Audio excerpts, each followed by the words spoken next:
Hey, Big Blue Banter listener. Would you like an extra $500? That's a lot of cash. Go to bluewirepods.com/survey and complete the Blue Wire audience survey about you and your podcast listening habits for a chance to win a $500 gift card. This survey will help create a better advertising experience for audiences and, in turn, help this show. That's bluewirepods.com/survey, where all you have to do is answer some simple questions for a chance to win $500. Make sure to read the full terms and disclaimer, plus complete the survey for a chance to win. bluewirepods.com/survey.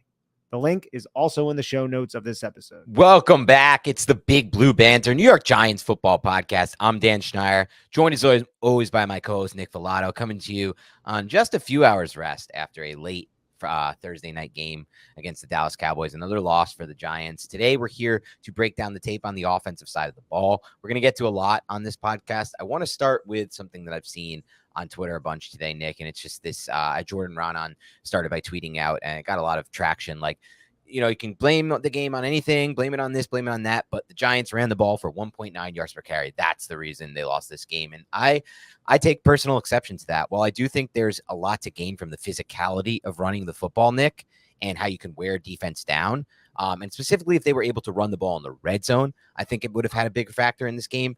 But overall, from the tape I saw, they used the passing game as an extension of the run game, and they were 21 of 24 at one point in the short passing game, chewing up as much yards as they would have got running the football, equally, essentially accomplishing the same goal, while at the same time, some have said, but what about the play action passing game? I don't know, man. I watch these play action shots and I see them working, and I see the linebackers reading their keys like linebackers do on all play action plays and going up into the box by reading their keys. So I don't think it affected the play action game, and I think they created a lot of yards with a short passing game as an extension of the run game. So when I look at the biggest factors for why the Giants lost this game, yes, it doesn't look good to run from 1.9. And yes, I wish the red zone running would have been better and you add a layer of physicality. But my God, there are so many reasons why they lost this game besides not running the football.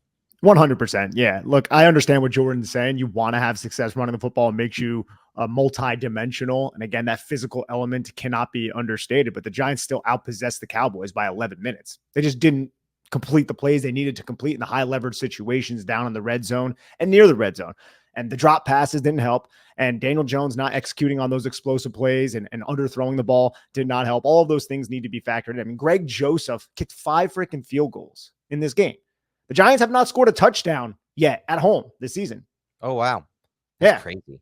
Yeah, they didn't do it in week 1 either. So I know it's 2 games, but still, those are the reasons why the Giants lost. The running game didn't help, but the Cowboys also made a very conscious effort to shut down the Giants' rushing attack. They had 7 guys in the box frequently. They were rotating their safeties down aggressively, and it was another reason why Daniel Jones in the passing attack was so efficient and the play action was also working, was because Dallas and Mike Zimmer were like, look, we've been a sieve against the run. Yeah. New Orleans ran all over them. Baltimore ran all over them. They were like, we're not going to go into New York and have the Giants run all over us. So they just shut down the New York Giants. And honestly, man, there were a lot of plays when Dallas was +1 in the box over the Giants. They had the mathematical advantage based on what they were doing post-snap from what the Giants were doing, right? When it comes to the blockers in the box.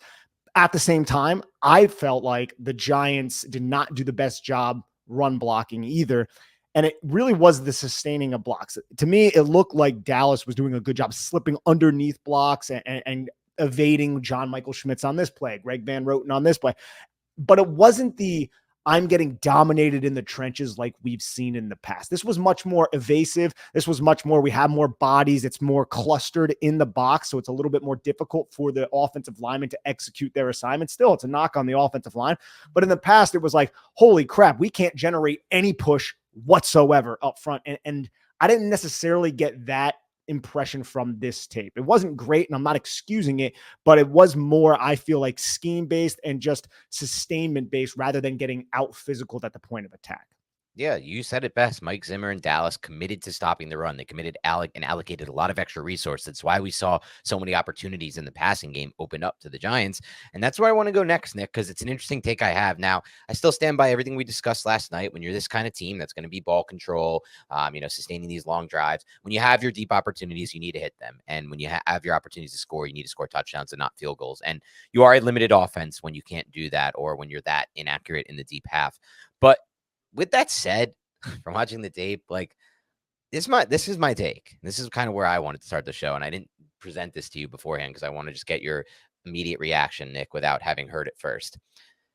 I think, with the exception of the Vikings game, which I think is very asterisk because that defense was an absolute sieve and a disaster and a joke at that point. They had ridiculous communication breakdowns, the Vikings, for a team that was 17 games into their season. Their DC was immediately fired after. There was open space because of these dumb breaks. It wasn't like that against Dallas. I think that Jones is in better command of the Giants passing game than he's been at any point in his career, including all of 2022.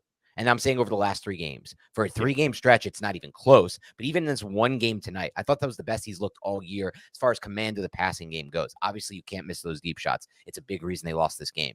But command of the passing game, better than at any point in 2022 for me. And I can't include the Vikings again. I think that's defense based, and better than 2019, the most misremembered season in Giants history, because really he just beat up on 3 awful defenses that year. That wasn't command of an offense. He just took advantage of the awful Jets defense that year and who was committing to stop Saquon like crazy. That sieve of a Washington team, and then like one other team that quit on their coach that I forget that year. But as far as command of the offense, I think he's getting the ball out faster and he's reading things better than he's ever read them. Yeah, I think he's playing at the most comfortable we've ever seen because the infrastructure around him allows him to be the best version of Daniel Jones that we've ever seen. And I think he's playing close to his ceiling at the moment. Now, I think he'll hit on some of the deep throws, as I said on yesterday's show, which will maximize his ceiling once in a while. But the inconsistency with those deep passes will always be an issue. But his eyes are where they need to be. He understands what to do based on what the defense is presenting him. He has answers. And when he doesn't have answers, in this game, he extended the play well and found an answer or found a solution, or even just threw the football away instead of taking a dumb sack or trying to force something that's not there. So overall, Daniel Jones is playing well with what he's being asked to do, and he's playing to his potential. But as we've said several times on this podcast, that potential for us and for a lot of Giant fans, it's just not enough. It's not enough. It's not what we want. It's not what we require from our quarterback position, because we have higher expectations than that. But if you were to tell me that he would be playing this way after he played the way he played in week 1, I would say, damn, he's really stabilized himself. And he did. Right. He did stabilize himself, and the offense has not looked terrible. And I think a big reason for this is because Daniel Jones is upright a lot. He's not getting hit, Dan. He got hit against Minnesota. He's not getting hit because Jermaine Illuminor is a real freaking right tackle. The Giants haven't had a real right tackle in so damn long, Dan. Andrew Thomas, still an absolute stud. The interior guys, they work well together, then they're competent. And there's no weak link on the offensive line. And not having a weak link allows this whole unit to play in a cohesive manner, and they're not falling apart. And Daniel Jones isn't getting his ass kicked back there. So that allows Daniel Jones to stay on script and find these 4, 5, 6 yard, just matriculate the football down the field, long drives. But again, when you're not efficient in the red zone, or you have a drop in the red zone, you just burnt all that clock and only got 3 points out of it. And I know that's good to keep Dallas off the field, but as we saw, you could still lose football games in these unique ways when you don't execute in the red zone and when you're playing uber efficient football and you have no ability to create explosive plays. Yeah, I think you nailed it. And we discussed that a lot yesterday, but it's worth repeating, and that's why we will. And, I brought this up because a few of our listeners, a lot of guys who I really respect, didn't like the take when I said last night, like, I thought he played a pretty solid game outside of the misses on the deep throws, which are egregious. And you don't have any ceiling as a team with this kind of arm talent, to be completely honest, unless his arm talent magically improves. I guess it gets back to. With that said, I'm going to run a bunch of Malik Neighbors plays for the YouTube. Yeah, we can watch some Malik Neighbors plays for those watching. And I understood that qualifier, Nick, but from watching the tape, like, I stand by what I said. He played solid or even better than solid on all these other plays. Like, if you look at this objectively, it's just hard for me to say, like, people are like, he was terrible last night. Like, that wasn't terrible. Like, he made some really good plays. I'm going to show later a throw he made, a second window throw that like he just never makes in the past. And it's a really high level play. And I know people are like, well, this was a top 6 pick. We should have seen this earlier and he should be doing this more. I'm like, yes, you're right. But at the same time, we hadn't been seeing it. And it's good to see it. And there were some really good ball placement on some of these drops too, Nick. So I'd stand by what I said. He played a good game outside of what his limitations are as a quarterback. Unfortunately, those limitations give you a very low ceiling overall. With that said, Nick, I think your point is very important. Part of why he played such a good game is how good the Giants' pass protection was. Look, man, we've been destroyed by the Dallas pass rush year after year in some of these primetime games to a point where it's hard to watch. Stunts don't get picked up front. Every time Eli would snap the ball, there would be pressure. Even against Jones, it would happen. And Micah Parsons was a game wrecker for us every other game. We barely heard his name last night. They found a way to neutralize Micah Parsons, and the stats show it, dude. This is courtesy of Bobby Skinner. The Giants' offensive line pass blocking stats, they're credited with allowing 0 sacks and 0 quarterback hits in a game where they threw the ball almost every down, and in a game where Micah Parsons was on the other side of the field. In a game against a team where they've never protected the ball. 0 sacks, 0 quarterback hits. Like you said, Daniel Jones didn't get hit in this game. Okay, that's crazy stat right there. Jermaine Luminor, 1 pressure allowed. Andrew Thomas, 1 pressure allowed. John Michael Schmitz, 1 pressure allowed, according to Bobby Skinner. On that play. What'd you say? Look at Andrew Thomas on the play on YouTube right here. He's just holding up, poor boy. Oh, geez. I don't know who that is. I think that's actually like Golston. It's one of their situational rushers going up against Andrew Thomas. So it's not like Lawrence or Micah Parsons, but you could just see on an island just absolutely dominating the guy at the point of attack. I mean, this throw, that was the one I talked about. You put it on Twitter, Nick. I mean, this one, he's got hours back there in the pocket, but a lot of these, he just had clean pockets. Again, 0 quarterbacks hit, 0 quarterback pressures.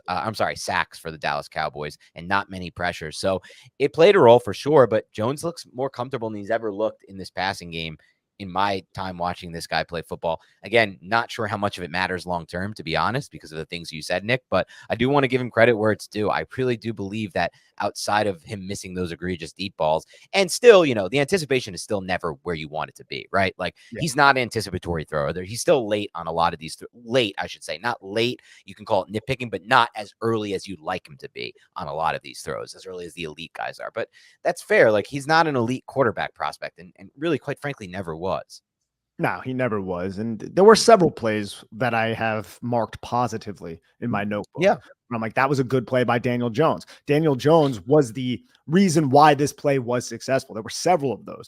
But then there are again, those limitations. And I know people say, are we beating a dead horse? Look, man, I went back and I looked through a bunch of Daniel Jones stats. A lot of the throws in this game where he did not put enough mustard on it, where it was underthrown, they were from the far hash. Dan, we've been covering this team since Daniel Jones's rookie year. How many 20-plus air yard throws has Daniel Jones had from the far hash outside the numbers? Ooh, let me try to guess this. How many has he had? And dating back all the way to 2019? Dating back all the way to 2019. So I'm thinking about the Slayton one against Minnesota. I don't know if that was far hash. I'm trying to debate in my head if it was. I don't think it was. That was one of his best throws of his career. I thought it was like one of the few deep balls that hit a receiver in stride and didn't force him to like slow down or go inside shoulder.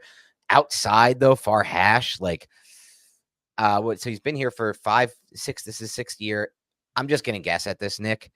I'm trying to remember the ones. It's hard to remember any off the top of my head. So I'd like you to tell me, you have them all charted. You can tell me the one, like what they were, so I can go back down memory lane. I would guess somewhere between I would guess he has like 2 a year, maybe. So maybe like 12 or 5 or 10. He has 3 since 2021 and 5 total in his whole career.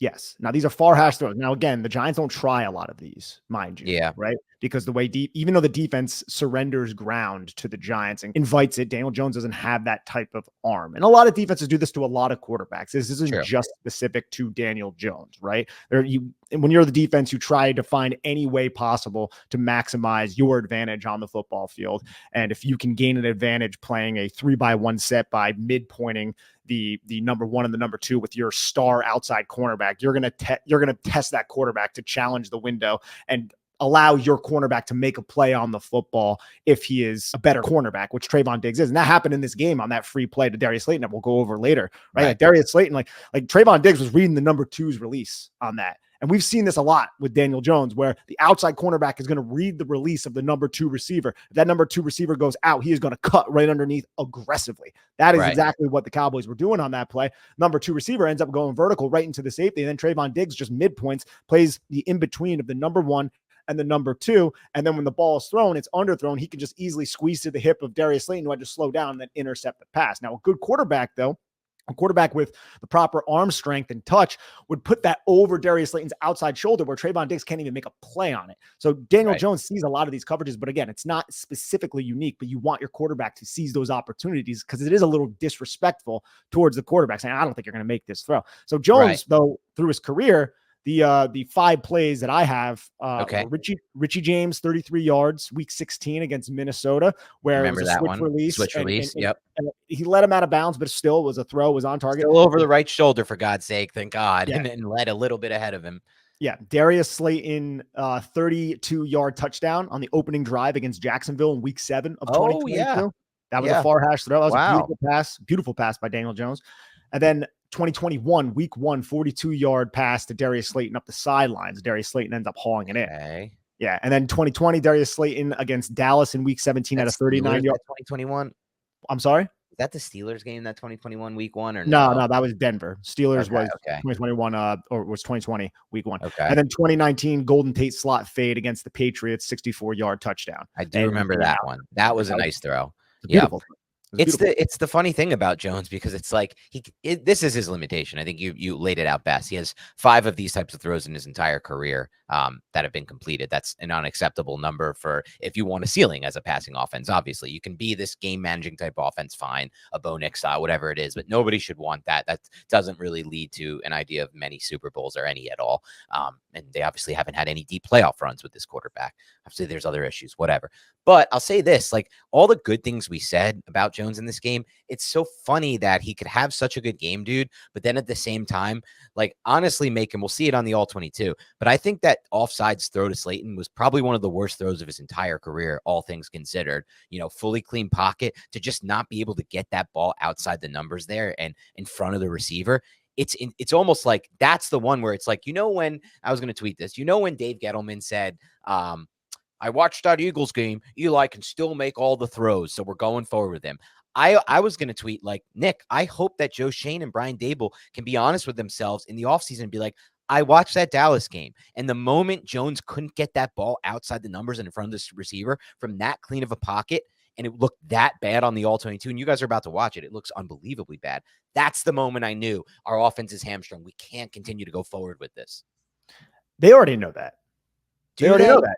I think going back to this year after year. I think they do. Dude, they wanted to upgrade. They wanted to get Drake May. They just couldn't. And they didn't believe that the other quarterback prospects were worth more than Malik Neighbors being added to a team with a quarterback who can at least keep you on script. And maybe you can be competitive in games, win some games, maybe go to the playoffs, maybe win a playoff game. And that's what Daniel Jones's ceiling seems to be at this point and what he did in 2022. But I think dude, these are football guys. I think they are aware enough through the first 4 games that their quarterback has wild inconsistency targeting past 20 yards. And it's not even just the far hash, bro. This is near hash. These all over the field. The only play that he has completed, or there's 2 completions he has 20 yards or air yards or more. One was wide open Malik Neighbors that you can argue this week should have been a touchdown, which we'll see here in a little bit. And the other one was Malik Neighbors bailing him out on over the Martin Emerson Jr. should be interception. So those are the only 2 ones. And I think he has 14. I was just about to say, what's it, 12, 14? Yeah, he has 12 attempts. And look, some of these are wide open. Yeah, these are low percentage plays, so you always got to keep that in mind. But it's not like these are even accurate balls. We've seen him overthrow. We've seen him underthrow. We've seen the receivers try to make these adjustments. These receivers, they're frustrated. I'm sure they'll never vocalize it, and I'm sure they love Daniel Jones, but they want to feast, man. They want those stats. They're out there for that. Especially a guy like Jalen Hyatt who hardly plays. Right when he has a step on somebody, you want him to get hit in stride, and the ball's been inaccurate. Not that he's really had a step on many people. The post, you could throw that ball to space. It's a tough throw, but you have to be a star quarterback to make that throw for sure. No, 100%. The throw should be completed, but I didn't think Hyatt, the post against Cleveland, really had a step on It wasn't much of a step. I shouldn't say step, like for Yeah. what we're considering what a step is, like what Slayton had, but that's like 4 steps or almost. I think the Slayton and the Neighbors one from the past 2 weeks, the Neighbors Cleveland and the Slayton offsides one, those were probably the most egregious misses because those were just yards of separation where you really just shouldn't be missing that ball. But you know, like you said, dude, it kind of is what it is. Now, I will push back a little bit on what you said because I used to feel very much so what you just said. Like the Giants, they have to see this. Like we're watching the tape. How are they not seeing this on tape? But, you know, then we have situations like what we've seen where, you know, Brian Dable this week is, you know, after the game, Jones is playing really well. Like, you know, they ask him about the deep misses and he's like, it's all right. We'll start hitting those type of thing. But I know they're not going to say anything publicly. I'm well aware of that. So I'm not going to try to do that. But then there's a report from Albert Breer before the game, Nick, where they were like, I think Albert Breer's saying that the Giants brass is like, oh my God, I think he's really starting to click again. They said, and this is an Albert Breer quote, Nick. I don't know if you saw this. It was before yesterday's game. Albert Breer said, I think we're getting back to 2022 DJ. And those are the kind of comments that scare me, dude. Because it's like, no, I don't want to get back to 2022 DJ. I need better than that. Like, how could you not want better than that when your O-line is clearly improved in pass protection? You have a star like Neighbors on this roster. Like, we need to set the bar higher at this position at some point. I agree. And I'm hoping that they would. You could be right, though. I think it all comes down to no, I don't think that's definitely the case. What your option? No, I know, but what your options are. I think that's what it all comes down to. Can you actually upgrade over a player like this? And then you got to factor in the whole human element and how he's been in this system and he knows this system and how this team does love him and he's a leader and he's first guy and all those cliches. All that stuff is important. But yes, it's going to come down to can you upgrade, find the right person and the right player to actually take your offense to the next level. You know, Dable's gnashing his teeth with some of the comments that even he's made. And he's praising Jones. And I think, you know, he's rightful in the praise for everything that we mentioned on the first 10, 15 minutes of this show. But then he also said something to the media where he was like, yeah, Darius Slayton could have had like, you know, 10 catches for like 100 or 500. He's like said something about that. That's an interesting quote. I didn't see that. I think I saw that. And I think it was to a question about how Darius Slayton had the drop. So he was probably, you know, just showing some sympathy for one of his veteran players who dropped a very important pass. But at the same time, why else is he saying that? It's because Darius Slayton was wide open twice running down the field and the ball was underthrown and he couldn't secure the pass, rightfully so. The one, it's like, maybe you should have caught it because it like hit him in the knee, but it's like that ball should be out in front of him. He has steps on Trevon Diggs, you know, right. And those are the frustrating. And it should be inside as well as What's up, everybody? It's Jerry Ferrara. I've got a new podcast called Throwbacks with Heisman Trophy winner Matt Leinart, where we will be talking about all things sports, all things pop culture, and all things about our lives. From football locker rooms to Hollywood green rooms, we've got you covered. We're your weekly destination for the games you want to hear about and the stories you won't forget. Listen to Throwbacks on Apple Podcasts or Spotify with new episodes every Thursday. What's up, big Blue Banter listeners? I love a great deal as much as the next guy, but I'm not going to crawl through a bed of hot coals just to save a few bucks. It has to be easy. No hoops, no BS. So when Mint Mobile said it was easy to get wireless for $15 a month with the purchase of a 3-month plan, I called them on it.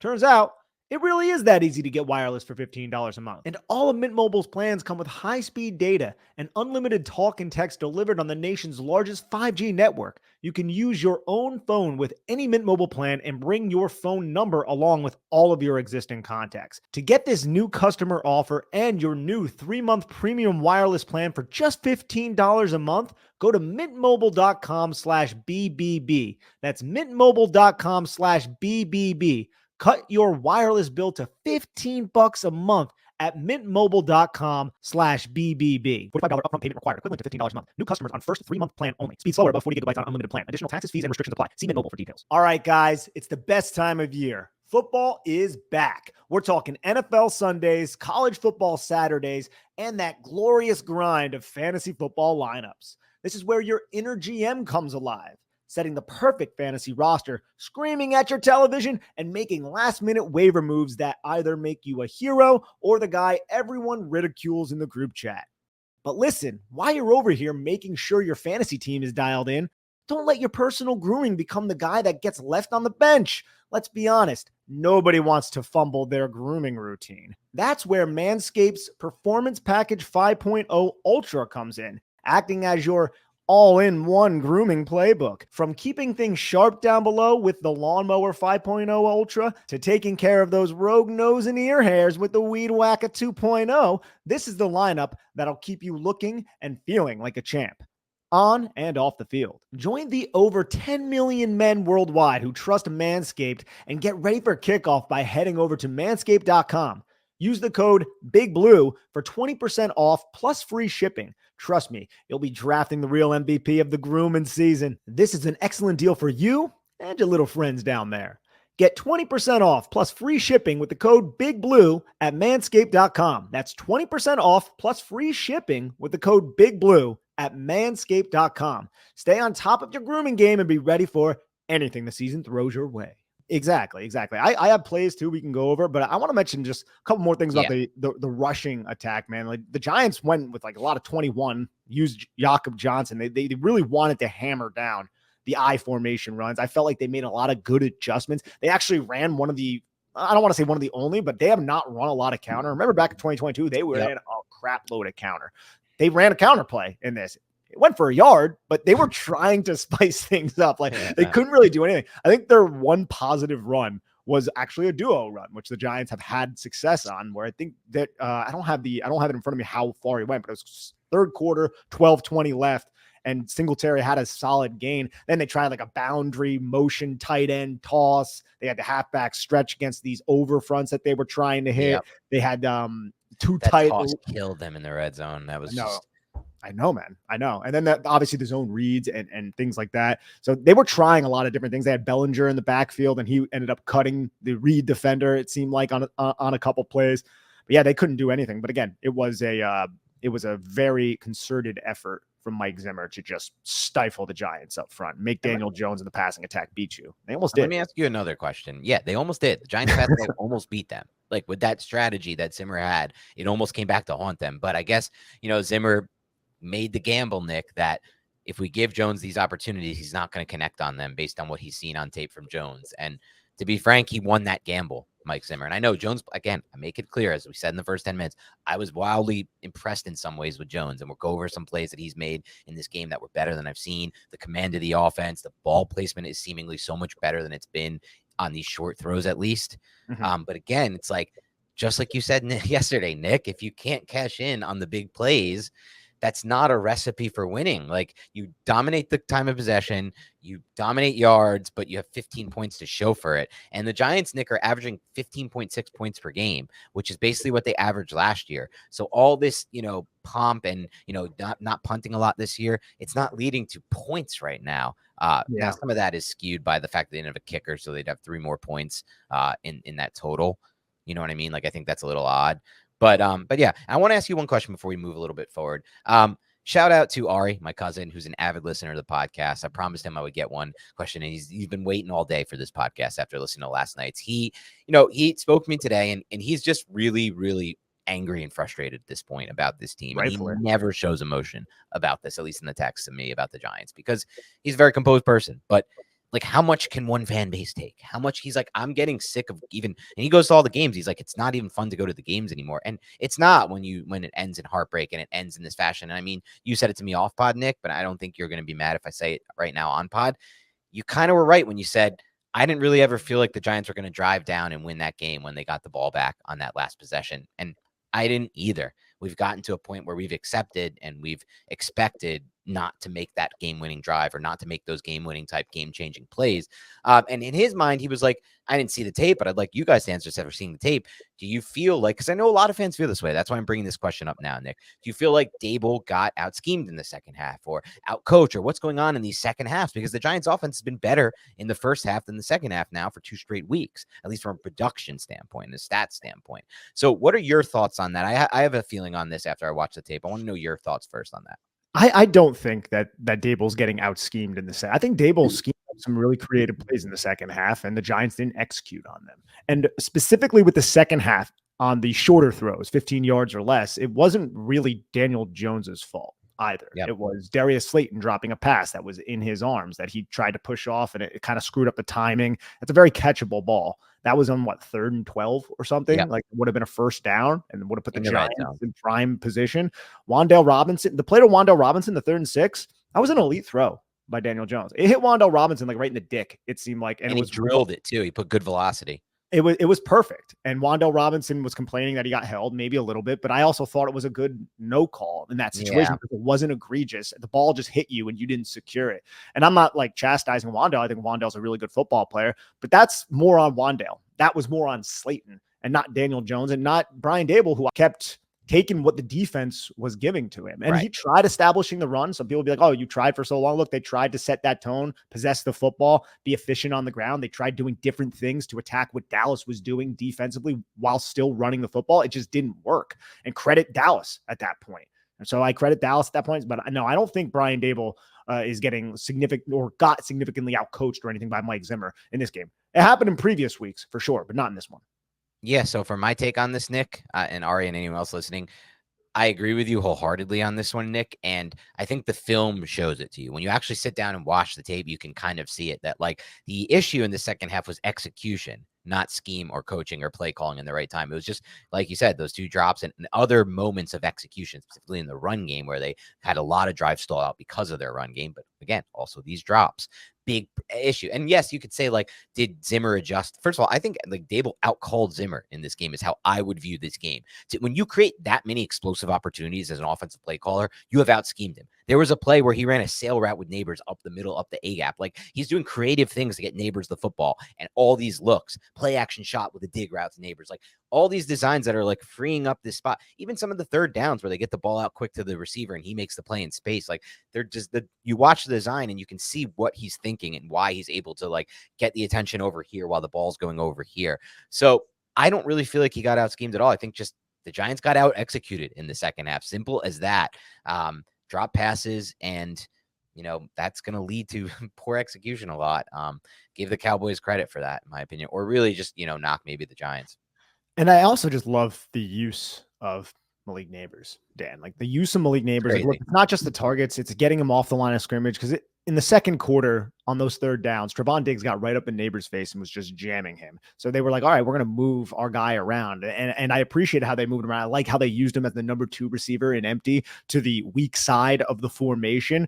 And in doing that, it kind of shaded coverage a little bit more towards that weak side, towards where Malik Neighbors was. So now you have 3 eligible receivers on the other side of the field and only 3 defenders a lot of the times. Now the math was even, but it gave the Giants more of an advantage towards that 3 receiver side because of what Dallas was doing to remove Malik Neighbors. And they didn't really do a great job removing Malik Neighbors because Malik Neighbors still feasted in this game. So there were little things like that from a scheme perspective, getting him off the line of scrimmage, having him motion this way and then stop and then hike. And then he gets this free release. There were things like that I appreciate. And one more thing on coaching, Carmen Brasillo, man, like I don't exactly know how to praise him, especially after the running game was so ineffective. I do think that was more of what Dallas was doing. And you could say, well, you should have done something different. It's like, well, what else are you going to do? Try different things, but Dallas just had more bodies in the box a lot of the times. And again, one of the reasons why the play action passing attack worked was because of the sellout to stop the run.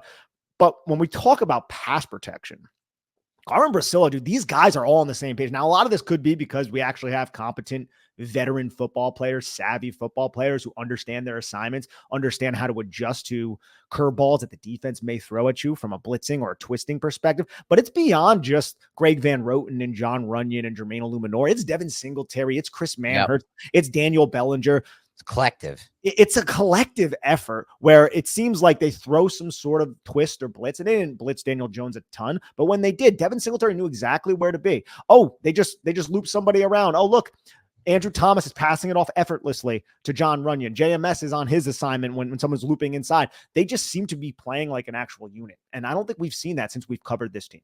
No, we haven't seen it since we covered this team. You don't have 0 sacks and 0 hits allowed on a quarterback in a game against this caliber defense and defensive line without working together and playing as a unit together. And I will say, to your point, it's finally kind of played out as we expected, in the sense that, like, we signed guys like John Runyon and Jermaine Illuminor, known as better pass protectors than run blockers. And that's exactly what they are and what they have been for this offense. Like, we have a pass blocking unit. It's more finesse. It's not the bunch of dudes like Evan Neal on line. It's not that he's really even that much of like a non-finesse player. I like, not to knock him, but like even Andrew Thomas to an extent is not like the same type of like tackle that's going to get in there like, a Darisaw type of, like, these massive humans. And like, That's what we are. And I take that because, again, I really feel like the Giants have figured out how to make the passing game an extension of the run game with the short passing game. And that's kind of all I need. It's what Dable did in Buffalo. Their eyes are so active on the offensive line. They're so active and they stay square to their targets. They get hip to hip. They form that wall and then they climb and they locate whoever's penetrating. There's a play where Andrew Thomas did. I think he might have been going up against Parsons, or it might have not been Parsons, might have been Nealon. Either way, he was engaged with that homie. And then Overshone, who had a phenomenal game. What a linebacker he is, man. Yeah, where'd they get him from? He's a good Texas, player. 3rd round pick out of Texas. We studied him on the podcast, and we liked him because he was really explosive, but he was a little raw. And I think he had some injury issues as well. But Overshone, man, he was everywhere. And he had a phenomenal game. He comes penetrating through the B gap. And you just see Andrew Thomas come off his assignment and just put a shoulder into Overshone. Overshone flies all the way across the line of scrimmage, like right into JMS's knees. And I'm like, yeah, hopefully JMS is okay. But it was just one of those plays where it's like, that needs to go viral because that was a freaking hell of a hit by Andrew Thomas. It was. And one thing I want to say before we run into some play breakdowns, I did a little cut up of these 2 plays. And I think it kind of works within what we're discussing here with the offensive line and the continuity. Look, 10 years in a row, you guys have seen it. We've seen it. The Giants have been unbelievably bad at executing screen passes for 10 straight years, to the point where they would maybe execute 1 out of every 10 they tried on a year basis, Nick. And that's probably being like nice about it. They're probably closer to 0 or a 0.5 out of 10 on a, full scale. And then they would just give up. They would stop calling them like mid-end of the year because they just didn't work. Now it feels like every week we're getting 2 or even 3 sometimes of these screens that are just hitting beautifully. And watch these clips that I put out. I did from the end zone angle. Like you could just see like everyone is moving in such a better fashion than they had in the past. Everyone seems to understand their assignments. They're more in sync than they ever were. The Tyrone Tracy one was the best one from last night. It's a beautiful play call, beautiful play design. There's just bodies on the move in front of him. Absolutely. And both of these plays are off the play action. So what are you doing? You're saying, oh, you want to sell out to stop the run? Cool. Sell out to stop the run. Oh, we're going to run a play action. Oh, it's a pass. And then all the linebackers are like, oh, I got to gain depth now. And it's like, nope, it's not really a pass. It's a screen pass. Is that Neighbors on the end around? It is, right? I believe design. So. Such a good design. Chris the defense is flowing with him. Chris Mann. Well, it's not Neighbors. It's Slayton, I believe. Oh. Or no, it's Wandale. No, it's Wandale. Oh, yeah, it's Wandale.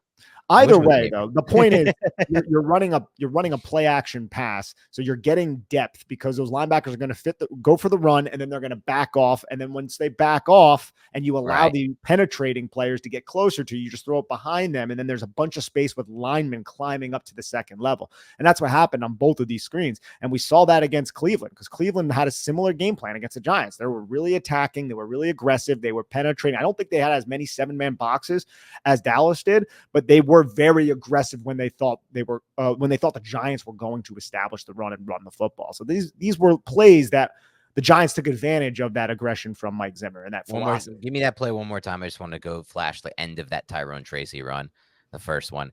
This is why I want this dude to get more snaps moving forward on this team. The end of this run, the contact balance that he shows off at the end of this run. This is different level contact balance right there. That's what I'm looking for. That is, get that dude in space. He is a big man. He is strong, and he has great contact balance.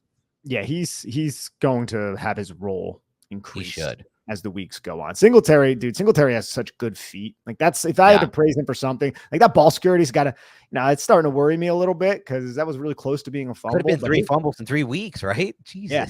How he angles his hips and how quick his feet are, where he can just kind of stop and it looks like his hips are going forward, and that just gets the linebacker to break down like he's about to tackle, and then his ability to quickly change direction, orient his hips in another way, and then just explode off of that, and then angle his hips in this manner that does not present a target. I don't know if that made any sense, but he did it. Trying to follow it. I know what you're talking about. He did it to Jeremiah Owusu-Koramoah in space, and if you watch that play, I put it on Twitter. It elucidates what I'm attempting to articulate right now about how classic Filato. Thank you. About how good Devin Singletary is when he is in a situation where he has to make one man miss. That's one of the reasons why he always has like a high missed tackle rate, despite the fact that he doesn't really get a lot of carries. It's his feet, man. He's really, really quick footed. I love that breakdown. And it's why they probably targeted and prioritized signing him this offseason. All righty. Let's get into some plays, Dan. You want to get into some plays? Yeah, let's do it. let's get into some plays. All right. First, we are going to have the double move to Malik Neighbors. That's the first one we want to go over. Look, Malik Neighbors is a 3rd and 4 situation. I love the fact that the Giants dialed this up. Look, it's from the far hash. Malik Neighbors gets that turn. You can see dips the hips, inside foot, hard into the ground. Head is going towards the middle of the field. And number 25 bites so hard that he touches grass. Ooh. And Malik Neighbors, should have been a touchdown. This ball kind of hangs up there. Malik Neighbors has to stop. He's still well inside of the red line. It's not like he's really tight to the sideline. Right. Jones just saw what happened and I think just tossed it up there, and it did not maximize yards after the catch, but still it's a 39-yard completion, something the Giants have struggled to achieve in recent memory. Yeah, you're right though. I mean, look, it's I don't want to call it a difficult throw, but I do think a good point was made by one of our listeners who played the quarterback position. He's like, whenever I used to get these opportunities, you kind of thought in your head, like, don't F this up. Like, he's so open to just don't F this up. Yeah. I get that, but at the same time, like, if you're a next level quarterback and you just hit him in stride, like, he has so much space to work with, and he's going to beat that safety in space because he's going to have too much space to work with. And that safety is not the athlete Malik Neighbors is. So it just does kind of go down to me as more of a like, well, what'd they get on this drive? A field goal at the end of it? Could have been 7. So now we're talking about 3 drives where it could have been 7 and it was 3 instead. 100%, man. I think you broke that down well. And I understand what the listener is saying too, but these are professional quarterbacks. And like, I want my professional quarterback to have a little bit more mental fortitude to understand I have this situation. Let me maximize it instead of like, I just got to get rid of the football, and I'm not saying Daniel Jones did that per se, but I don't think that play was maximized for as fortuitous of a situation as it was. Right. Set up by just a beautiful move from Malik Neighbors. All right, here we have a 3rd and 3. This is towards the end of the first quarter. So one of the conversions on 3rd and 3. I love this play call, Dan. I do, man. You have Wan'Dale Robinson motion into a tight bunch, and it's man coverage. You can see his defenders following him. And Wan'Dale Robinson's a short guy. He's like 5'8". He gets lost behind Theo Johnson, and I think that's Darius Slayton, who's on the line of scrimmage. And then at the snap, he just goes right to the flat, and then you release Darius Slayton, basically creating a pick for any of the man covering defenders to reach Wan'Dale Robinson. And I would say 2 does a really good job closing with and getting to Wan'Dale, but Wan'Dale makes a miss, and the Giants pick up 3 yards for a first down. This is a very good motion. This is a very good release. It's a very well-designed play against cover 1, and the Giants executed it well. Yep. I love how you broke that down. Great play in space there by Wan'Dale Robinson, a little juke to create. And there would see, like, even yesterday where he had his moment where he didn't understand what the first down marker was, there are moments where it's like, yeah, he gets it. He understands the space and where to go to get vertical for that first down. Yeah, he's a good football player, man. He's a smart football player. I'm glad he's a New York Giant. You can see how snap happens. It's hard to see where the hell Wan'Dale Robinson is. He releases right behind both of those players. Way to make a miss. Now we're going to have a 3rd and 14. This is the deep shot with the offsides that Daniel Jones misses. So you have Darius Slayton at the bottom of your screen. And you can see he has so much space there, and the ball's just no safety over the top either. Significantly underthrown. Yeah, they get caught in a So he's got like, let's see when he creates the separation. That 7 got caught. So like right there, it's already 3 steps at the 50. And then it's, 4, 5, 6 steps. And look at the pocket that he's throwing from DJ too. This is the scary part when you think about ceiling long-term with this team. It's like, if you can't make that throw from that pocket, the cleanest base you can ever ask for, then are we worried about this being an arm talent issue? Because there's just no reason. And it's far hashed. And like you said, he's only completed 5 of these in his whole career. So it is clearly an arm talent issue. But it's just, there's no reason for this throw to be so bad. Yeah, it's not good, man. And as I was breaking down a little bit earlier, you could see, watch Trayvon Diggs. So he is like 2-3 yards outside of the bottom of the numbers, and you have Darius Slayton outside of that, because he understands Daniel Jones. This is a field side. You have a 3 receiver set. You want to read the release of the number 2. You want to read to see if the number 2 or the number 3 is coming to the flat, and then you want to undercut that if that's the play design on this 3rd and 14. And you can see, watch 7. His eyes are on number 2. He's reading 2 to 3 right here to see exactly what Wan'Dale Robinson and Theo Johnson are doing. Once he realizes no one's going out, he starts gaining depth. Slayton, at this point, he's in a great position. And the safety right now is being occupied by the number 2. So Trayvon Diggs, his responsibility is Darius Slayton. And you can see, man, Darius Slayton has a lot of space between himself, width-wise, and Trayvon Diggs, and he has vertical leverage as well. And it's just, the ball's like this, it's an inexcusable underthrow. And Daniel Jones knows that too. We're not saying anything too crazy Oh or yeah, novel he at is this well point. aware of this. We're not worried. Yeah. Like we're none of us are saying like, does Daniel Jones know this is a bad throw? There's nothing to debate on that front. The issue I'm concerned with is like, is he able to make this throw at any point in his career at this point? I mean, like, look at this pocket again. Like that is this is why I think this might be the worst throw of his career, just because from an arm talent standpoint, like I've seen him make stupid decisions. We all have. Every quarterback makes a dumb pick six here and there, or it doesn't read an underneath defender coming into his zone. But from just a pure throw standpoint, this might be the worst of his career because that pocket is just so clean and it's just an unbelievably bad ball. And it proves the disrespect that the Dallas Cowboys are employing with this coverage. And again, like disrespect might be a little bit of strong language from me because a lot of teams employ this to gain an advantage spatially, as I mentioned before. But you can see how the number one is running right past 7 because 7 is not worried about 8 putting that football in a catchable zone. And 8 doesn't put the football in a catchable zone, and he's able to undercut it and intercept it. So it's just proving Dallas's coverage viable, like, really. Go back to like that. If you can get back to the end zone angle, like when you see that first separation here, like my whole thing is like even further back. It's like, why? You said the end zone angle, or you want? No, I'm sorry. I meant this island. That was my fault, but it's not important. My point was going to be like, why can't we get this like anticipation right from him? Like he's waiting. He sees like it takes him so long to even throw the football. Like he should know here, like get rid of. I guess he is starting his wind up there, but even then, this has kind of been my crux with Jones too. It takes him so long on some of these to get the ball to actually release from the hand based on whatever his setup is. Maybe he needs to hitch into the throw. He always has that over the top cut cliff. But like, if you could have got this ball out earlier, it should be such a simple throw, right? Like you just aim it toward the 30 or the 35 outside the numbers early, and Slayton runs underneath it. You put air under it, and it's like a walk-in touchdown. And, some could sit here and be like, you guys are nitpicking. You're being too harsh on Jones. This is a hard throw. But then why did we see it with Tyrod Taylor 2 weeks in a row against the Rams and against the Eagles? When Tyrod understood the space, put it into space, and the wide receiver Slayton ran under the ball twice with Tyrod. And that's it's unacceptable to sit here and say this is harsh or this is not fair. This is what's expected of a franchise quarterback. This is expected of any starting quarterback, the ability to lead a receiver in space and have him run under a football when there's that much space to work with. And it looks like Dallas seems like they're going to bring pressure to pre-snap. You see that they all bail and they only send 4 with the twist, and one of the cleanest pockets you'll ever see. Yeah, there's been a lot of those. And it's all being processed by Jones at that moment. But yeah, you got to capitalize when the defense is playing you like that and you have an opportunity. And the Giants, unfortunately, couldn't. And here's the play you brought up last podcast. I would say it was a very good point by you, man. Like, we got to shelf this play. This is the throwback to Malik Neighbors. This is the exact play that they ran, only it was in the red zone in training camp. It happened right in front of me. You brought it up, I think, 2 podcasts in a row, Dan. Okay. That happened right in front of me, and it was Cordell Flott who made a play on Malik Neighbors, which just me saying that should tell you exactly what was wrong with the pitcher. And Flott actually celebrated it, and like everybody on the beat, we all looked at celebration by Flott. Like we all looked at each other like, "Come on, man!" Like because he was beat by like 6 yards. And I know.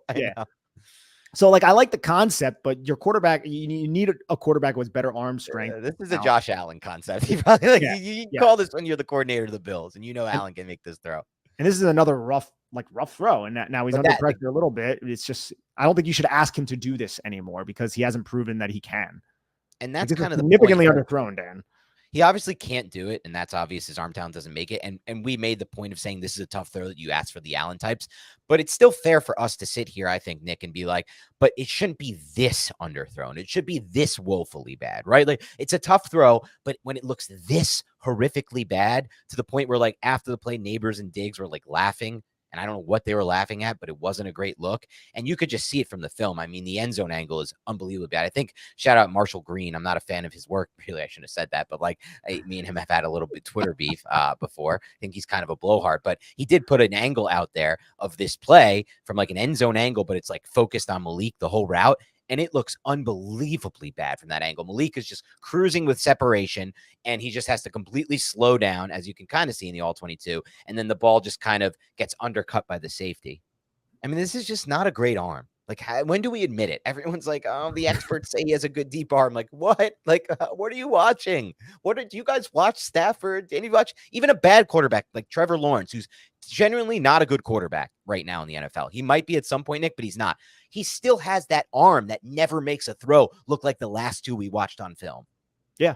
And that's where Daniel Jones gets frustrating, right? Because Daniel Jones is running his offense, I would say, much better than a Trevor Lawrence. Now, you can argue that the offense is better than Trevor Lawrence's offense, and I might not disagree with you after watching the Browns Jacksonville game, because Jacksonville is probably the worst team in the NFL at the moment, the way they're playing. But Trevor Lawrence has a much more lively on. Like, that's not even to be disputed. Like, to dispute that is silly. Like, you have no basis for that argument. Like, Trevor Lawrence can rip it, dude. Jones just doesn't necessarily have that.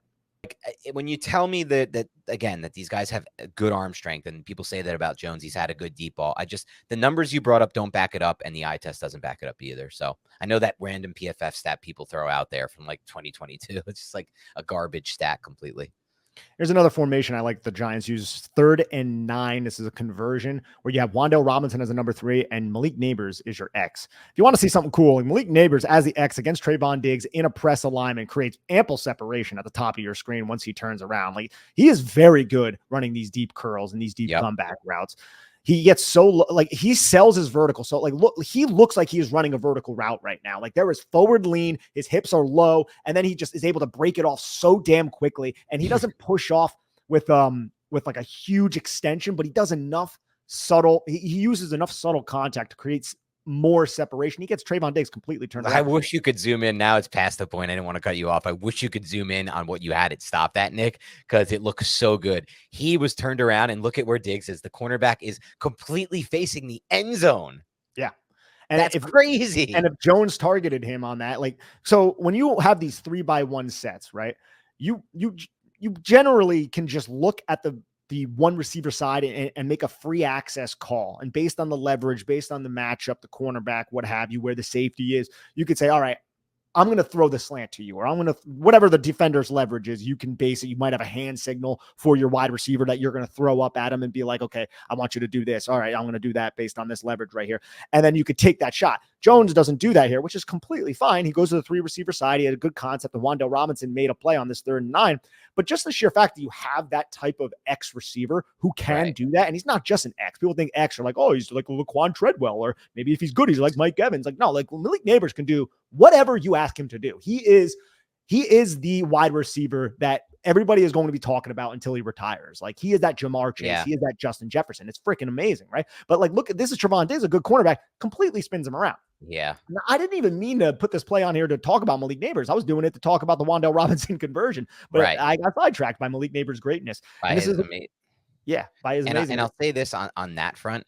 It reminds me of an interview from this offseason with John Schmelk and the quarterbacks of the Giants. And Drew Lock made the point of, like, from a schematic standpoint, what Neighbors adds as that X is going to be so monumental from a schematic standpoint, from what they can do in their scheme and what it means. And it's been so true, man. Like, this offense is operating better than it ever has in the past game. And yes, part of it is the pass protection, but a big part of it is having Malik on that field and just what he can do. And a lot of what the Giants do against these defenses when they are aligned, not in press or jam, like Malik is being pressed. He's being jammed a little bit up there, but you have soft leverage to the 3 receiver side, which is the field side. The Giants have run a ton of just clear outs with the number 2 and the number 1, and then they'll use the number 3, which is typically Wan'Dale Robinson, just get outside and run underneath the clear outs. And then it's just Wan'Dale Robinson against a defender who's typically scrambling, trying to get back into position. And when the defense employs nickel personnel, that defender a lot of the times is a linebacker. And you see that, so like Wan'Dale Robinson, look, when he puts his foot in the ground here, this linebacker is opening up. I think that's Eric Kendricks. And he's got inside leverage before the snap too. Yeah. And he's got inside leverage before the snap, and the safety from the weak side is kind of buzzing down violently to maybe if Wan'Dale Robinson were to run a deep crosser, he would have been a helper in that situation. But this is a good play call based on what this defense ended up doing. And it's just basically trusting Wan'Dale Robinson to make a man miss. And he ended up making basically 2 men miss and picked up the first down. And look at the pocket, man. The pocket is just so consistent. Every time we watch this tape, like, there's no one near the quarterback here. That's a quick concept, but still, like, we've seen them get blown up so many times by just 4-man rushes over the years. Absolutely. And Andrew Thomas against Micah Parsons. Look, Giants did a really good job keeping either Tyrone Tracy, Eric Gray, or Devin Singletary keeping their presence close to Micah Parsons to even help out Andrew Thomas. But Thomas had a good game nonetheless, man. Yep. Agreed. And now we're going to have a 1st and 10. This is the play action. This is a good, strong throw to Darius Slayton. I just kind of wanted to put this in here. Might be Daniel Jones's best throw of the game. But you get the play action, hit the back foot, hitch up, fire the football right into the numbers. And Darius Slayton makes doesn't slip, man. That could have been massive. I don't know if he outruns that safety, but if he doesn't slip in stride, I think he actually has a shot to outrun that safety. I don't think he outruns the safety, but he might be able to make the safety miss, which we've seen Darius Slayton do in the past. But again, it's getting, safeties and linebackers in a position where they have to guard the New York Giants wide receivers. You have the linebacker underneath, you have the safety. No, that's not a safety. Actually, that's Booth, who is a young cornerback. But yeah, I like the concept attack off the play action. Now we're gonna have another 1st and 10. It's another great play call, man. I know you love this. You were full 3.9 for this one. Great play call with this is the empty formation. You have Theo Johnson as the number 2, Malik Neighbors as the inside number 3 to the 3 receiver side, and Tyrone Tracy on the outside. And Theo Johnson just doesn't get set because it seems like there's a miscommunication between him and Tyrone Tracy. So, I mean, again, Theo Johnson didn't seem like he had a terrible game in this one, but he's clearly not as good as Daniel Bellinger right now. His best play was on the play where Singletary fumbled but didn't fumble, and he almost ran down, and then he ran down after. That was the best thing he did all game. It might be his best play of the season. But I do love this play design, man. Again, because you have Malik Neighbors as that number 3. He presents hands. Everybody bites up. We saw this earlier on the play that we went over, that Trevon Diggs had his eyes. He's reading 2 to 3, right? So he's reading 2 to 3 again, field side throw. So that's already implanted Giants coaching staff's mind, is that's what Mike Zimmer's defense is doing. So let's Neighbors as a decoy here. And then we'll have Neighbors act like he's going to, and maybe this was a real concept, but we'll have Neighbors also act like he's going to run underneath, get Trayvon Diggs to bite up, and Tyrone Tracy will run right past him. This could be an easy touchdown, but the Giants weren't set, and the throw led Tyrone Tracy out of bounds. But I just love the fact that this is an adjustment, a smart adjustment made by the Giants coaching staff to take advantage of what Zimmer was doing. Yeah, and you were right about me going to a full 3.9, more like a full 3.2, if I'm being honest with myself. Whenever I see Tyrone Tracy out on the perimeter running vertical routes, because this is what I dreamed about when they drafted him, like a former wide receiver, use him in ways like this, where he's actually just a wide receiver on this play, a straight up wide receiver, and he can be. And go back to that last, like as we go through here, he has a lot of space there, right? Like this is another play. I mean, it would have got called back, but this is another play that should have been a touchdown if you just throw it and let him run under it anywhere near the blue there, right? 100%, dude. It's a pass that fades on Jones. It's kind of like a driver, right? So I mean, you don't play golf, but like when you hit a driver, it looks like it's going straight and then it fades into the woods. That's kind of what this throw did. It just faded into the end sideline when it should be over the top, run under with air to the blue of the end zone. Like there's no real reason for it not to be. There's no safety to worry about. But this is what he is as an arm talent. He misses throws like this all the time. 100%. Yeah, it's unfortunate. I just love the Neighbors effect, right? All the eyes are on Neighbors. The Giants have other talented players on this offense. It's not just Neighbors and Wandale Robinson. Like it's just so frustrating. I'm sorry to harp on it, guys, but like this is like from the 25-yard line, this throw, and there's no pressure. Like you should not be missing. It's not that horrible. Like it still hits the receiver in the hands, but he's like forced to like either make a toe tapping catch where he drags his feet in bounds. And look, that when you see from that angle, he should have dragged his feet. Like I'll blame Tracy for that as well. But why make it this difficult, right? Like why not just throw it to the blue of the end zone, and you're from a clean pocket, clean base, and it's only a 25-yard air throw. Like we can't. That has to be so much easier for any team. It just has to be, man. I agree. Yeah. And now here's another 3rd and 8 situation. Neighbors is the X 3x1 set, and the Giant. I just want to pay attention to what Neighbors inside release. And again, this is cover 6. The cover 2 side is to the Neighbors side. So Trayvon Diggs is assuming a flat and a trail type of position, but he does go to jam, and Neighbors times it up well and releases to the inside. You can see Diggs is not like panicking. It's not like he was beat cleanly off the line of scrimmage because his leverage was going to be soft because there is a safety playing over the top on the cover 2 side of the cover 6. But I just wanted to show Neighbors, the attention Neighbors is getting as the backside, and how the Giants were able to target the front side of the formation on these 3x1s. And here they hit the number 2 receiver on a comeback. I believe that's Wandale Robinson. Yeah, this was a good execution by the Giants on this play. And once again, another example of what Good I play by thought Jones. was, I'm sorry, what? Good play by Jones. I was just going to say what I thought was, I was saying another example, what I thought was a good play by Jones and a good understanding of the pocket, how to manage the pocket and where to slide. Like these are the subtle slide. See that? Like I've been asking for that for years, Nick, right? Like don't panic, don't bail, just slide, slide, slide, find your new location to throw from. We're seeing so much of this lately that's so much improved, but it's like, I wish I could get excited about it. But at the same time, if you don't have the ability to throw in the deep half, and I'm not convinced it's some ACL timing thing, I think it's just purely his arm talent, then I don't know how to get excited because you have no chances in offense ceiling wise when you can't complete those throws.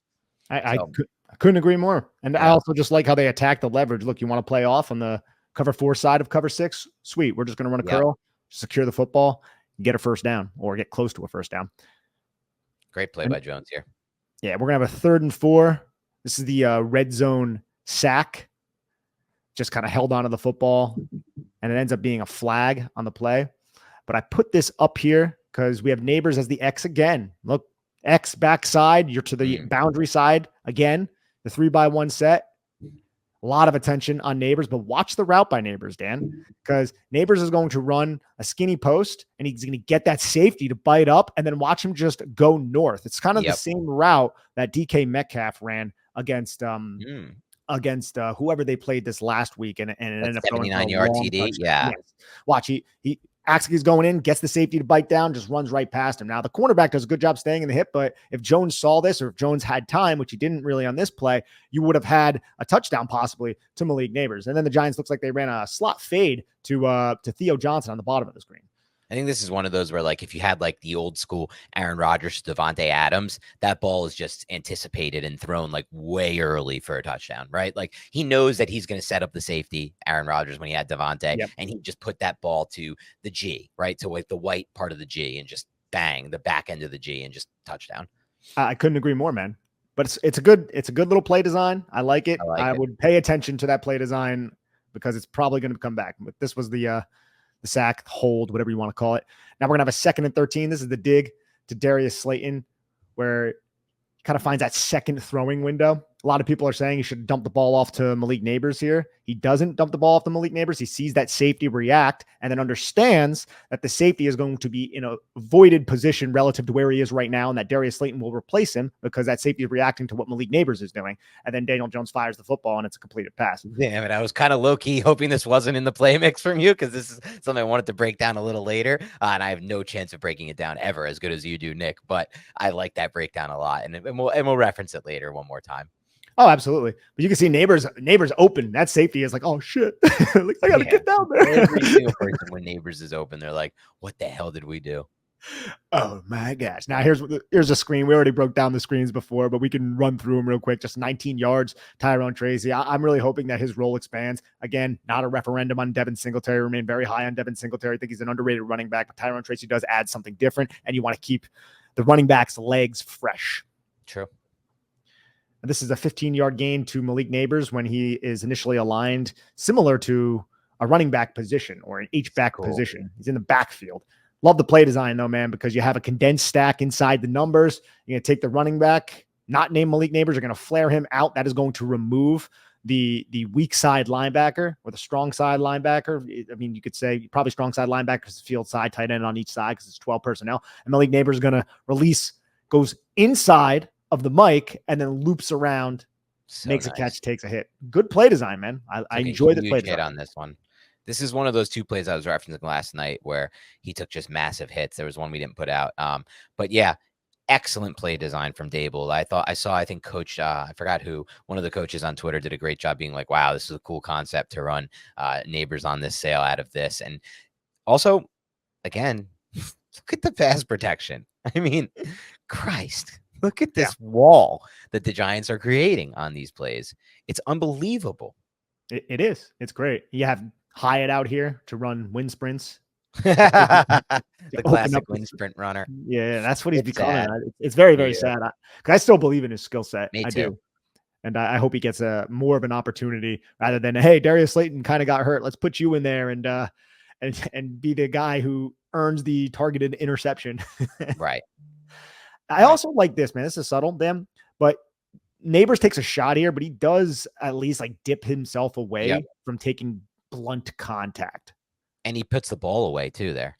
Yeah, it's just a little thing like that. And here, this play, the Giants, look, I don't know if this is a protection issue, if they felt like DeMarcus Lawrence, who is a good football player, was going to bite down the line of scrimmage on the zone read fake.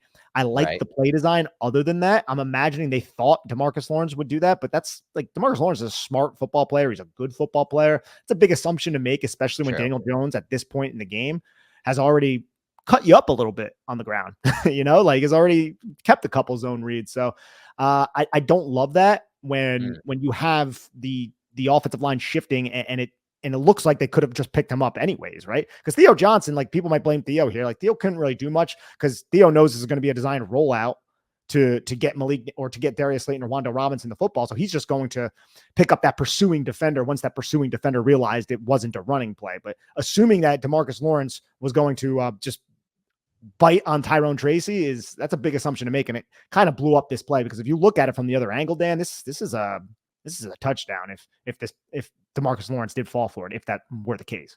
Yep. I think that's a touchdown. I think that's a touchdown, but probably, yeah. They're going to have a shot at it at least. Exactly. Yeah. But he gets in there. Jones does a good job making a miss at least and keeping the play somewhat alive, even though I don't think Wan'Dale knew exactly where he was when he slipped. And then there's this play design, Dan. I like this one. Yeah. This is a good one, man, because you're using Wan'Dale. You're getting the football. This was the second down call, not the third down call. I agree. I 100% agree. I didn't love the third down call. And then they settled for the field goal, which I do believe could be, scrutinized too, even though I was like, hey, I get it. Like, I understand what Dable's saying, but I understand people who want to scrutinize it because it didn't work out and they ended up losing the football game for not scoring touchdowns. So at the same time, it's like you're within striking distance, but you expand Wan'Dale Robinson outward. You have Malik Neighbors just occupy a bunch of people and you get the football to him. This is to the boundary side, so there's not that much space. It's not like a field side play. If you look towards the field side, I'm imagining the Mike linebacker, Eric Kendricks, probably sticks to Tyrone Tracy, and Tyrone Tracy isn't as open as he looks on this video right now. And the only reason he is because Daniel Jones was already committed to throwing the football to Wan'Dale. Yes. I like the play design, but I agree with you situationally. I do wish it was on second down and not third and 8. I do like the idea, though, of having Tyrone run those routes in the red zone. I like the idea of we got to see Tyrone in the red zone. I think he's a weapon in the red zone because he gives you more of the guess game if you have to guess if he's going to pass or run or be, if the play's a pass or run. Absolutely, man. And that's just the Neighbors' attention again. I don't know how many plays we got to show where it's like we ran through all the Neighbors' targets before, and it's like, oh, that's amazing. It's like a lot of these other plays are open because of Malik Neighbors too. That's just the impact that a receiver of his status commands, and we haven't really seen that since Odell to a certain degree as well. Yeah. And here's just another underthrow, man. This is deep shot, 2nd and 11, far hash again. He has a little bit of leverage. You could see Slayton start to accelerate, start to separate around the 30-yard line, and then he has to completely stop and come back to the football. And it's just, damn, like that shouldn't be the case. Yeah, I've already gotten so much back and forth on this on Twitter because, and I agree, he should have caught this ball, but I just don't know why we have to why this has to be the ball here. Yeah, we've gone over it. It is what it is with his arm right now. It's not a good arm, like in the NFL level. And again, look, there's no pressure. Like, yes, it's a little bit of pushback, but dude, he has a full clean base to throw from there. That's the problem. That biggest part for me, like if he's just not somebody who can throw off platform, Nick, with a lot of like velocity and accuracy down the field, that's fine. That's really difficult to do. Like just like the Stafford types can do that. And like those guys, but when all of these are just from clean bases where he should be able to drive off of his, and maybe it is the plant leg because of the ACL. I don't know. Like I'm not a doctor. I hope maybe that's the case. Then we'll start to see these converted end of the year. But you brought up the stats, dude. They weren't happening at any point. Was his ACL intact when he's at 5 his entire career, right? And the ACL was last year. You said there's only been a few since 2021, 1 or 2 more from 2019 to 2020. Like these are all before the ACL, and he's only completed 5 of them outside the numbers far hash in his entire career. I would say, I think though that Daniel Jones wasn't taking as many shots through those years. Yeah. And when he did, I don't remember too many egregious underthrows like the ones we're seeing now. There were some overthrows. There were some balls that sailed out of bounds. Yeah. But again, I can't really opine on that because I'm not a doctor.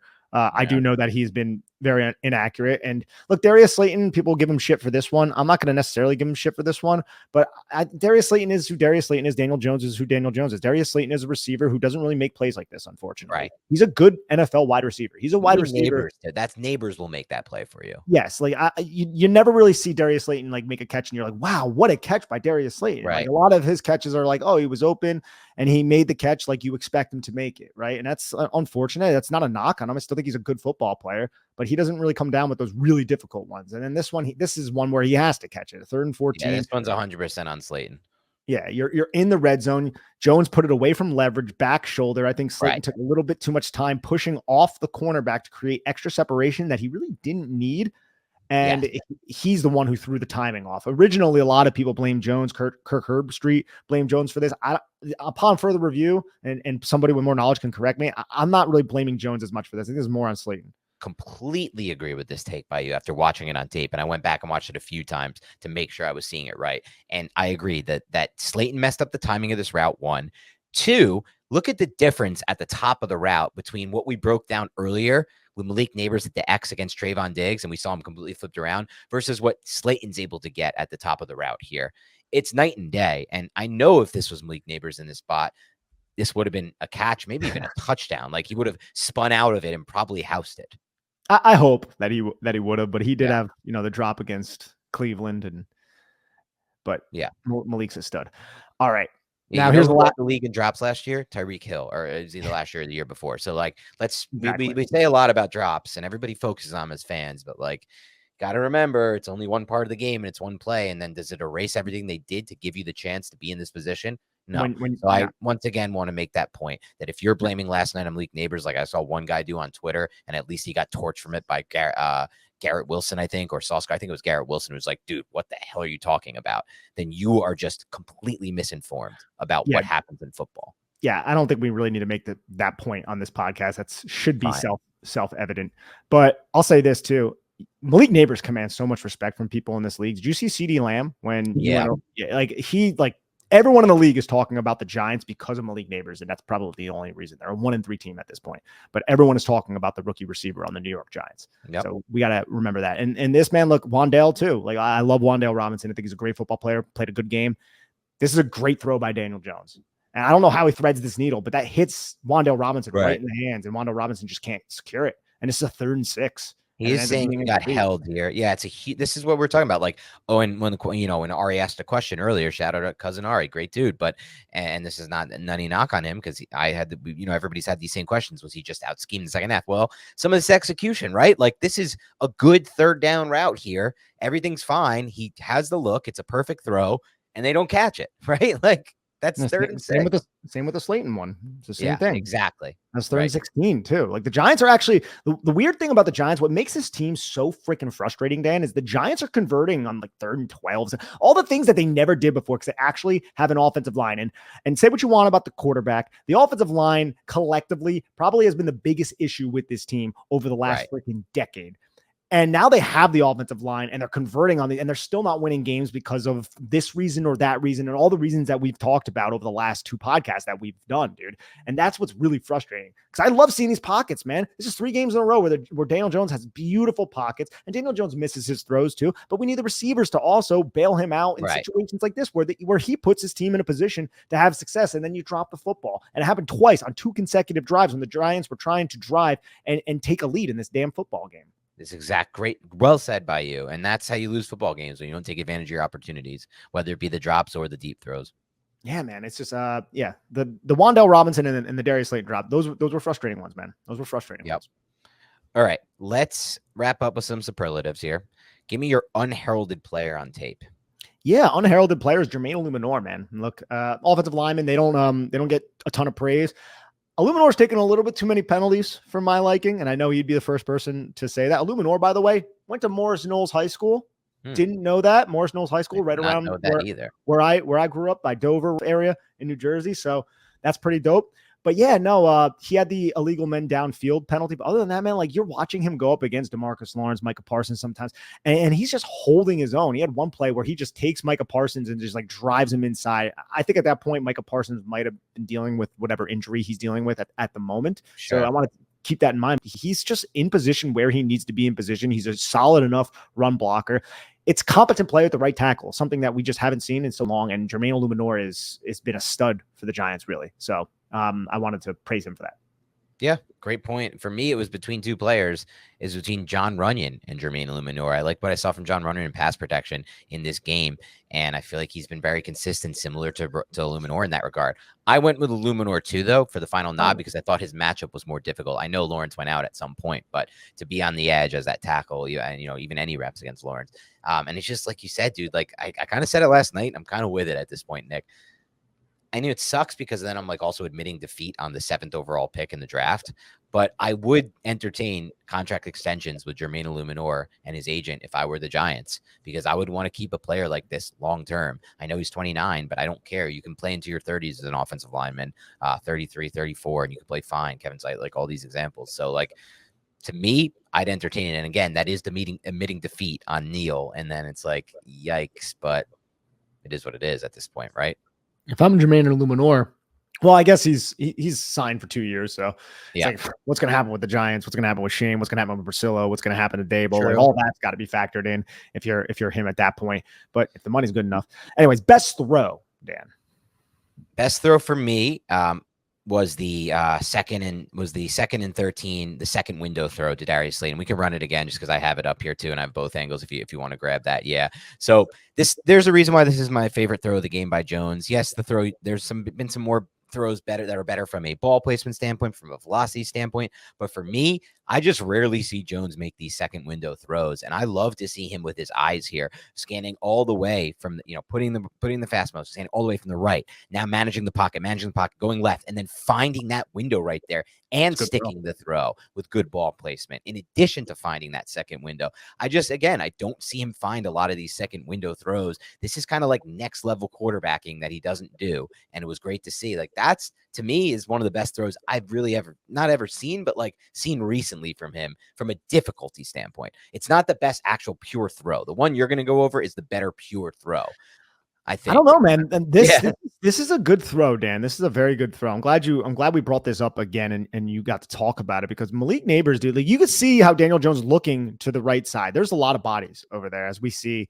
over here. This is probably the better way, because you have that like condensed stack, and you have who's that, Tyrone Tracy or Devin Singletary. He's going to be that like fast four right before the snap. So you have 4 Cowboys defenders outside of the far hash.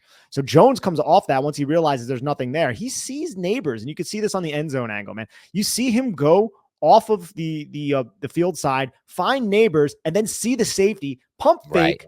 He's like, wait, that safety just vacated. Let me rip this to the dig, the backside dig. We talk about quarterbacks finding the backside dig and how that's an advanced level of quarterbacking. It's synonymous with Matt Stafford and really well-equipped and smart, intelligent quarterbacks who are poised, who understand what the defense is doing and how to attack that defense. Daniel Jones does that here. He sees that safety move, and you can see it all processed right here, and he knows he has that window before the other defensive back gets there to make the play on it. So this, to me, has to be, I think, the best throw. And a lot of people are giving him shit because he didn't throw it to Neighbors. Oh, I like that he found the second window and backside dig, dude. Yeah, you can argue, get it to Neighbors, because Neighbors did have a lot of space before that safety came down, but even though he didn't panic, he still found a solution, and it was a first down on a long. I think it was it was 2nd and 14, right? Like you could throw that underneath to Neighbors, and yes, it's Neighbors. Sometimes he's gonna do crazy things with it. He's also gonna get cut off sometimes, right? Like this guy's gonna be able to drive down, go low, and cut him off. But this is the guarantee for the first down if you can find that second window and then drive the ball like he does here. This is like when it's like, so I watched that throw, dude, and I'm like, wow, that looked natural. The ball came out with velocity. It went on a line. It looks okay when he can just kind of put it in these like 15, even 20-yard air yard range, 10 to 20-yard air run range. It's once it gets over that 20 yards where it just everything goes to crap. And it's just, again, like what are we doing here if we can't have a quarterback who throws with beyond 20 yards with any kind of accuracy? I'm going to have to switch mine and say that was mine as well. Nice. Yeah, you got me to switch. You got me to switch that one, because I thought it was the what did I have down? I think 12-yard rip to Darius Slayton on 1st and 10 on the dig sit, just because it fired out of his hand, velocity, hit him right in the numbers, gave Slayton the opportunity to spin out and pick up a few extra yards. Yeah, that one I thought was a better pure throw, but this one was a more difficult throw. Let's say best player overall. Best player overall, Malik Neighbors, man. Yeah, I didn't see yours first, but I think this is his third game in a row getting it from us. And look, I think part of it is because if you really look at it, the first route that we broke down, one of the sickest routes you'll see all year from him, he gets the corner to just have broken ankles, created most insane separation. That could have been a touchdown if the ball was perfectly placed or even decently placed in front of him, right? So that's one potential touchdown. That's an extra 40 to 50 yards on his stat sheet. And then the throwback play, obviously it's a tough throw for a lot of quarterbacks, but he has steps. Like you could put that thing in space and let him run under it. And then because we saw this all the time at LSU with Jaden. And then there's another touchdown, and that's another like 50 yards on his stat sheet. So that's like 200 total yards at that point, and none to the fault of him. Like he was doing it all himself. He just needs to rely on the ball to get there. We were incredibly high on Malik Neighbors coming out of LSU. We were wrong. Weren't high enough. We weren't high enough. And I actually believe this because we would always say like, oh, he's like a Jamar Chase, but he's not, right now. I mean, he's already there. Is he not? I think he's already there. My point too, because we were saying a lot through the process, like he's amazing. We love his talent. We love our eval of him. But we might consider if JJ McCarthy can kind of get to a level where it's worth taking him, and we'd entertain that. And for the other guys as well, I'm at the point where I'm just like, no, I'm so happy that. And look, this is not me taking a victory lap. I want to make sure the listeners understand that we could be way wrong. I could be way wrong on this, and Penix or McCarthy could end up being superstar quarterbacks, elite guys, best in the NFL, or top 5 in the NFL. And at that point, that's a completely wrong take that I'm at this. I just don't foresee that happening, really. And I think that they figured out how to get an elite receiver in this class. That's not even like elite just for the class. Like this is not like your Jalen Waddle. I think he's even like we comped him to Jalen Waddle. I think he's a better receiver than Jalen Waddle at this point. I would agree. Yeah. Right. Like, yeah. I think there's, dude, at this point, and am I putting the cart before the horse? Maybe. Am I getting way too excited? Possibly. Maybe. But there's only a few receivers that pop in my mind when I think of like, this guy is definitely better than Malik Neighbors. And Justin Jefferson is the one that's like, I think that's JJ, that's like the obvious one. I don't think there's probably a better receiver than Tyreek, maybe. Tyreek is definitely in the conversation as well. Jamar is still in the conversation, but like, I don't view it like I did when the Giants drafted him, where I was like, well, I don't even know if I was wrong then though. Cause I was just like, hey, you got to prove it. And he's proven it. We're 4 games in. It's still very early. So I was just, tempering my expectations because he's a rookie and he's shattering the expectations that I had. Even in my bold take was what? That he would lead, he would set the rookie record in receptions and targets. If he stays on this pace, even if he drops down a little bit, he's shattering those records if he stays healthy, knock on wood. He has a 38% target share this year, Malik Neighbors. Last year, the league leader was 32%. That's an insane stat right there. I think Duggan posted that out. So tweet, shout out to Duggan. And I'll say this, Nick, I tweeted this last night, and we'll move forward to some other superlatives. From a pure asset standpoint, there's not a single wide receiver I would rather have on my roster than Malik Neighbors, and I'll tell you why, and that includes Jefferson. Because Malik Neighbors is on a rookie contract in the first year of his rookie contract, while Jefferson's sucking up 25-30 million of their cap. Neighbors is taking up 8 to 10, and that's still going to be, we're going to get at least 2 more years out of that, I hope, after this one. And he's only 21 years old. So from an asset standpoint, I wouldn't trade Neighbors straight up for Jefferson having to take on that contract. No. I wouldn't trade Neighbors for Tyreek at 29 years old. I wouldn't trade Neighbors for Chase at his stage of the contract and his age. It's a little older. Not that old, but not 21, right? He's not 21 years old. He is the poker term the nuts? Yeah, he's the nuts. The nuts. He is the nuts wide receiver right now. He is the nuts wide from an asset standpoint. From an asset. No, of course. But that has to be factored in. If you were to go to all the general managers and say, it's either him or Marvin Harrison. Right. Marvin Harrison's still an absolute stud too, and I'm not trying to devalue Marvin Harrison, but Malik Neighbors, this offense runs through Malik Neighbors, whereas Marvin Harrison, that offense, like he's a huge part of that offense, but I do think there's a little bit of a different flavor to what Drew Petzing is doing out there in Arizona. And I don't think Marvin Harrison could operate this role that the Giants are asking Neighbors. They'd find a different role for him, but it would be a little bit more reliant on a quarterback with an arm. This is a role that doesn't rely on the quarterback to have major arm talent. We were low on him, even though we were just insanely high on him too. We couldn't stop talking about him for months. And I don't think Rome Odunze would have done this for us either, to be quite frank. Well, you and I were like, we liked Rome a lot. Like I wouldn't have been disappointed with Rome, but like I think the way I phrased it was, it's like Marvin and Malik are in a tier. Rome is a step below that, but still like a very respectable high end. I think could be a wide receiver 1, and I still think Rome is that player. And I think you were right about that. I don't think I want to take credit for that because I thought he was in that tier. I had him as the wide receiver 3, but I thought he was in that tier versus I didn't think Brian Thomas, AD Mitchell, any of those guys were anywhere near Rome for me from what I watched on tape. Yeah, it was a clear top 3. We certainly agree with that. Let's get into players we expected to see more from. I think I have 2, and I want to discuss it with you. Yeah. So I'm going to name my 2. Okay. Darius Slayton, because you had 2 costly drops. I love Darius Slayton. He's a dog out there. He's living up to the moniker the Giants have assigned to themselves in 2024, but you're playing significantly over Hyatt, and you kind of screwed up one situation badly. The other one I'm not going to hold against you that much. And then John Michael Schmitz, I don't think he was terrible in this game, but in the run game, if there was one lineman that I looked at and I was like, he's kind of getting bitched around, especially initially. And that's one thing that I saw even in his college tape, which I loved his college tape, was initially right after he snaps, he's susceptible to power moves if it's timed well by the defender. And there were 2 plays where he kind of got bitched and ragdolled. The one play, he did a phenomenal job though recovering. And that's another thing I love about JMS is he has a lot of resilience and he finds ways to win reps, even if he is looking like he's about to just get destroyed in the rep. But I still want to see a little more from him. So which one of those 2 players, do you agree with my assessment? And which one of those 2 players would you choose? So I agree with your assessment. I think that what I've seen from John Michael Schmitz, I did a breakdown. I watched like all his clips before, all his tape before this week to try to get a feel. And I feel like he has improved in a lot of ways. But what I like about him in the run game is when he gets to the second level. And so this is not that. We're talking about at the point of contact. And that's always was an issue for me. I remember saying back to when we did his draft profile, I was like, it looks good against these Big Ten interior defensive linemen. Will it hold up against NFL interior defensive linemen? And that always concerned me to some degree. And now I had similar concerns with other players that hasn't been a problem in the NFL, but that was one concern with him. So I agree with you on that assessment, and maybe this just wasn't the matchup for him.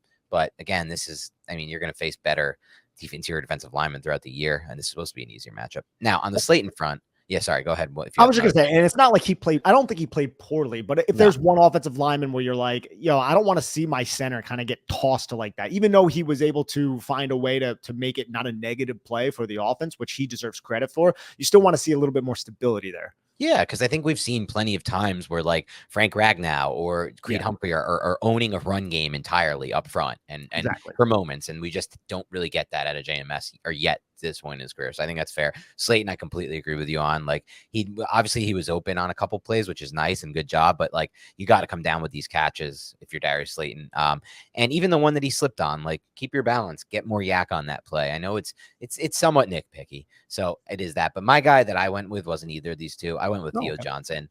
I'm at the point with Theo Johnson where, again, I said it earlier, I thought the best play he had all day was like running down a blown dead play on what could have been a fumble. Like we finally got to see his burst and his athleticism on that play. But like, man, like there was one route in the red zone where I think he could have it still was a tough throw because the safety had eyes on Jones and I think he would have broke toward it. But it was like, okay, wow, I see like what this guy could be potentially with his size and his straight line ability, but just hasn't been many plays from Theo Johnson.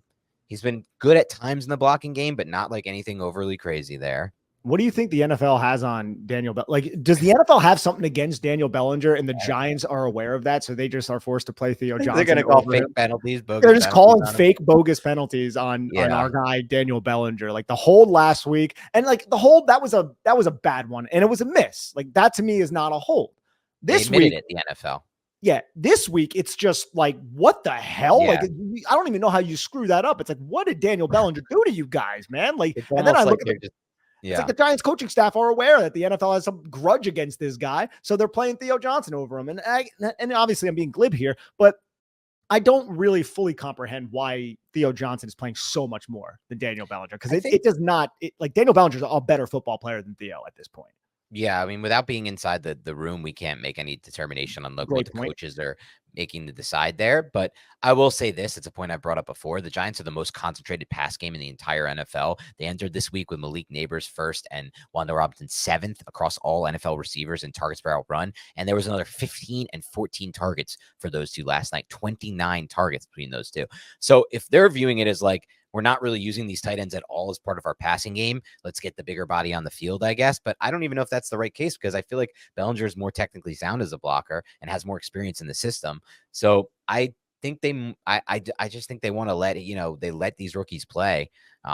Maybe it's a coaching thing. I don't know. It's hard to say, but he's my guy, Theo Johnson, because I'm expecting more out of him. I was super high on him. I called him the best value draft pick the Giants made in the entire class. And you now I know what? said that while knowing, Nick, that he was a project, Of right? course. Like it wasn't like I'm Yeah, like, yeah. oh, he's supposed to start right away, because then he would have never gone in the 4th round at that size. But same time, I was expecting a little bit faster development. Is it silly to say that the best value pick for the Giants in the 2024 league neighbors at 6?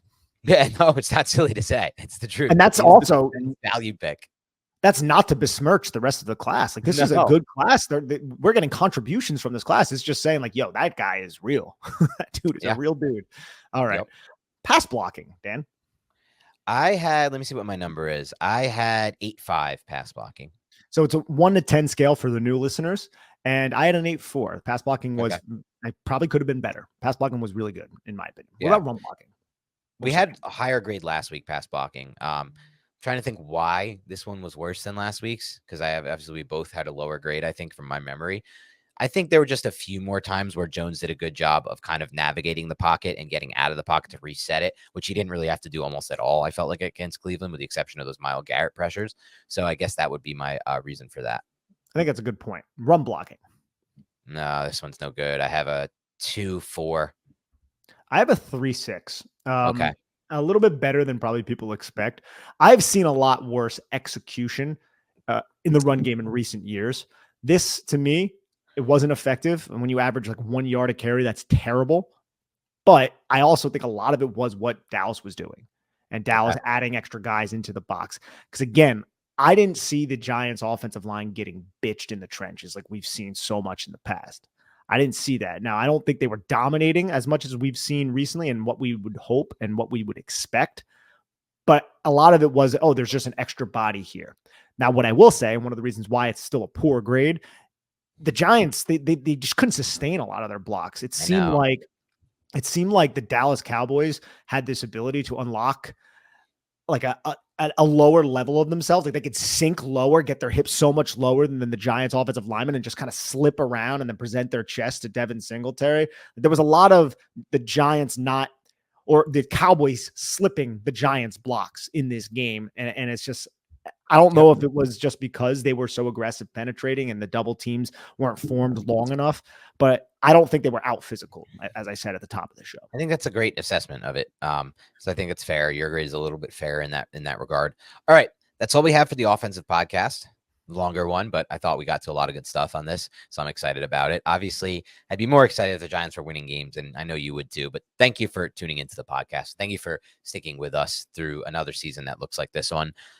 Look, it's still important to see the tape. It's still important to see. Dan had some technical difficulty, so I'll finish his sentence. It's still important to see the tape. It's still important to see exactly what happens, the X's and O's. And that is the absolute lifeblood of this podcast, the Big Blue Banter Podcast. So we will have the defensive show out for you guys shortly, soon. Please enjoy, like, subscribe, comment on the podcast, and take care of each other. Let's hope the Giants can rest up and be healthy for their Week 5 matchup in Seattle. See you guys. Ta-ta.